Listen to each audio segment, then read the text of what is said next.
Saudações a todos, meu nome é Jezreel, sou médico, radiologista e patologista, e neste vídeo para estudantes e profissionais da área de saúde mostrarei um caso de metástase cerebral única por tumor primário de pulmão. Paciente com um carcinoma neuroendócrino de pequenas células pulmonar e que fez uma metástase cerebral única. Vamos então às imagens.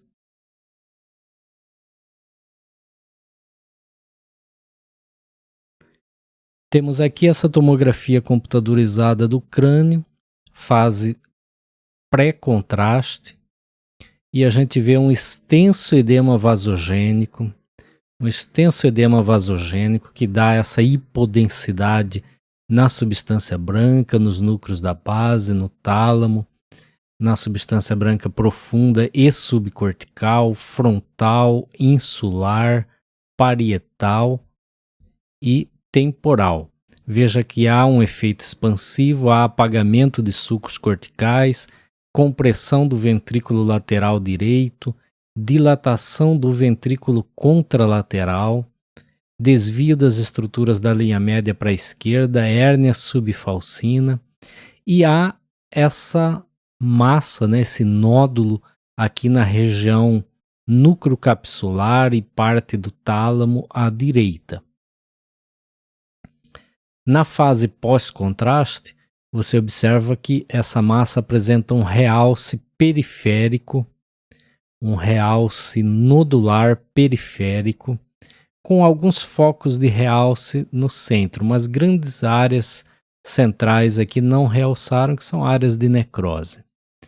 Então, frente a uma lesão como essa, algumas possibilidades têm que ser levantadas.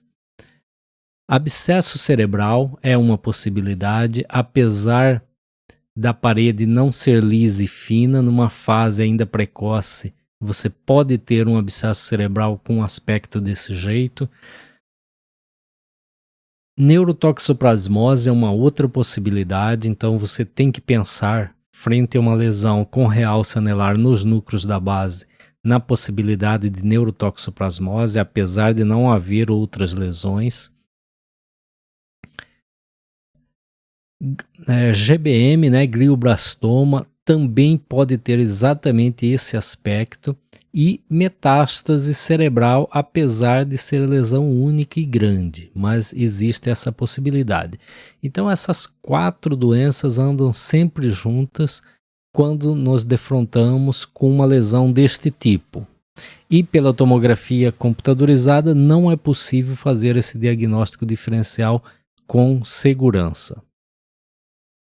Então esse paciente foi submetido aí a uma ressonância magnética, veja a lesão, veja o nódulo aqui na região dos núcleos da base, o edema vasogênico perilesional extenso, todos os achados que a tomografia já mostrava: compressão do ventrículo ipsilateral, dilatação do ventrículo contralateral, desvio das estruturas da linha média, todos os achados.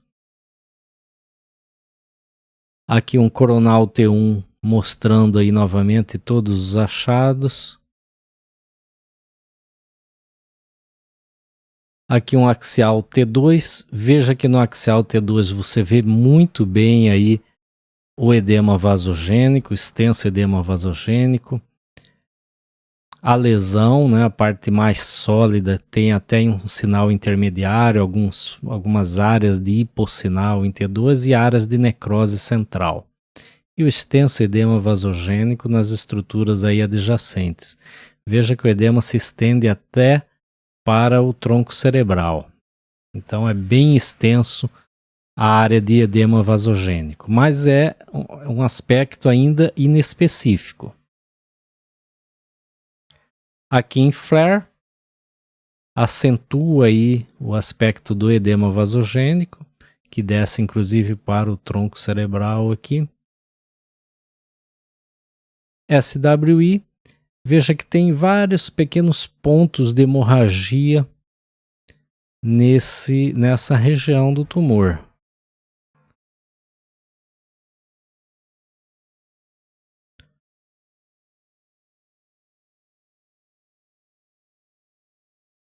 Aqui a fase pós-contraste, veja no coronal, veja o realce anelar periférico, a borda interna nodular, né, com aspecto anfractuoso.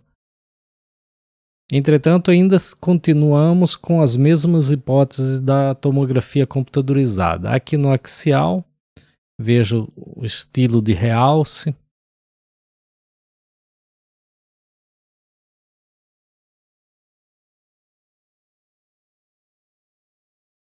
Aqui a difusão, veja que há um hipersinal na porção sólida do tumor, né, na porção periférica sólida do tumor, um hipersinal na perfusão, na difusão, e um hipossinal no mapa ADC. Então, aqui no mapa ADC, veja um hipossinal. Então, há restrição da difusão da água na periferia, na porção sólida dessa lesão. Portanto, aqui na periferia tem restrição de difusão da água, com hipossinal no mapa ADC e hipersinal na difusão. Já aqui no centro tem facilitação da difusão da água, com hipersinal no mapa ADC e hipossinal na difusão. Então isso aqui afasta a possibilidade aí de abscesso. É lógico que existem raros casos de abscesso, principalmente por toxoplasmose, por tuberculose e por algumas micoses que podem ter esse aspecto, mas é a exceção. De regra geral, num abscesso ele vai ficar com hipersinal central na difusão e hipossinal central no mapa ADC, exatamente ao contrário do que está aqui. Portanto, ficamos aqui entre tumor primário, né, um glioblastoma, ou uma metástase solitária, uma metástase cerebral solitária. Se a gente voltar aqui na perfusão, esse aspecto de hiperperfusão capsular periférico com limite muito nítido e sem hiperperfusão ao redor da lesão, ele é mais sugestivo de metástase do que de tumor primário, porque os gliomas em geral, eles são muito infiltrativos, então você costuma ter neovascularização tumoral nas áreas adjacentes, mesmo não tendo realce. Então costuma ter uma hiperperfusão ao redor da lesão, pelo menos em algumas áreas. Já a metástase não, a metástase ela tem um limite muito definido entre o tumor e o parênquima normal. Ela não tem esse crescimento infiltrativo. Então, a hiperperfusão da metástase, ela tem um limite muito definido que coincide justamente com a área aqui de captação de contraste. Então, esse aspecto da perfusão favorece metástase. Não é patognomônico, existem exceções, mas favorece metástase.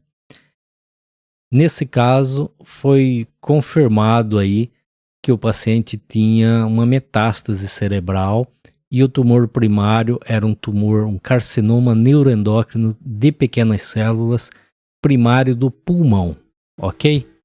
Então, neste vídeo era isso, obrigado e até o próximo.